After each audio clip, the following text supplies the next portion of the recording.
అసలు కుంభమేళ అంటే ఏమిటి? 4 సంవత్సరాలకు వచ్చే కుంభమేళ అంటే ఏమిటి? 6 సంవత్సరాలకు వచ్చే కుంభమేళ అంటే ఏమిటి? 12 సంవత్సరాలకు వచ్చే కుంభమేళ ఏమిటి? 144 సంవత్సరాల క్రితం వచ్చే కుంభమేళ ఏమిటి అన్న సంగతి మర్చిపోయి, ఇక్కడ ఏంటంటే చాలామంది తెలియదు అసలుకి. త్రివేణి సంగమం అంటే ఏమిటి? అంతర్వాహినిగా ప్రవహించే నది సరస్వతి నది కాదా తెలియదు. ఇలా అసలు ఎక్కడెక్కడ ఈ కుంభమేళ జరుగుతుందో కూడా చాలామంది తెలియదు. అంటే తెలిసిన వాళ్ళకి చాలామంది తెలుసు. అంటే తెలియదంటే సాధారణ కుంభమేళ ఎందుకు జరుగుతుందో తెలియదు. 4 సంవత్సరాల కుంభమేళ ఎందుకు జరుగుతుంది ఎప్పుడైనా చూసుకున్నారా? 6 సంవత్సరాల కుంభమేళ, పోనీ 12 సంవత్సరాలకు జరిగే ఒక కుంభమేళ, 144 సంవత్సరాలకు జరిగే ఒక కుంభమేళ, ఇదంతా వదిలేసుకుని ఆ అమ్మాయి ఎవరో మోనాలిసావో మోనావో సమో ఆ అమ్మాయిని పట్టుకొని హైలైట్ చేసి టీవీలో పత్రికల్లో అన్నిట్లోనే. సో అమ్మాయి అదృష్టం అమ్మాయిదే. సినిమాలో హిందీ సినిమాల్లో కూడా అవకాశం సంబంధించి పెద్ద అందగత్తే అంటే నార్మల్, ఓకే పర్వాలేదు. కాకపోతే తీసుకెళ్ళి హైలైట్ చేసి ఈ పూసలు అమ్ముకునే అమ్మాయి ఈ మధ్యప్రదేశ్. సో వాళ్ళు హైలైట్ చేసుకుంటూ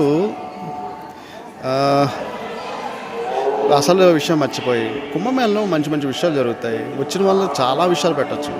చాలా తక్కువగా వీడియోస్ అన్నది ఉన్నాయి. మీరు అబ్జర్వ్ చేసుకున్నారు లేదో?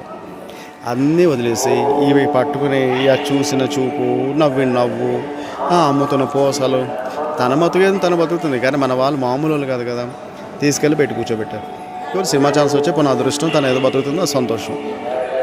కాకపోతే కుంభమేళ వెళ్ళిన వాళ్ళు అక్కడ ఉన్న భగవంతుడికి గట్రా ఏంటంటే ఆరాధన చేసుకుని జాగ్రత్తగా రాచుకుని తన వంశం బాగుండాలని చూసుకుని రావాలి. కానీ ఇదంతా కరెక్ట్ కాదు.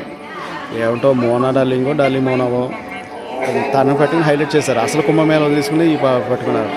ఇంకో విషయం చూపిస్తున్నారు. సాధువులు ఏంటంటే కోపంగా అన్ని విసిరిసినవి, సాధువులు కోపంగా అరిచినవి, ఇలాంటివన్నీ పెట్టి కూర్చుంటున్నారు. ఏంటిది? కుంభమేళ అంటే ఎంత పవిత్రత.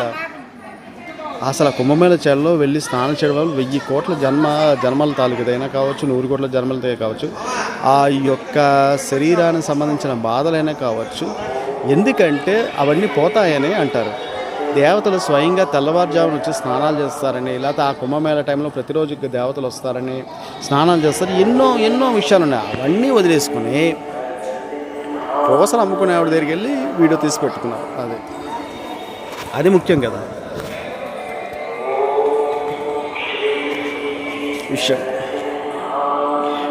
భగవంతుడి దగ్గరికి వచ్చినప్పుడు భగవంతుడి దగ్గరే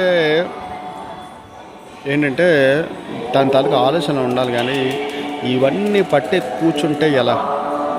మోనావో మోనాలి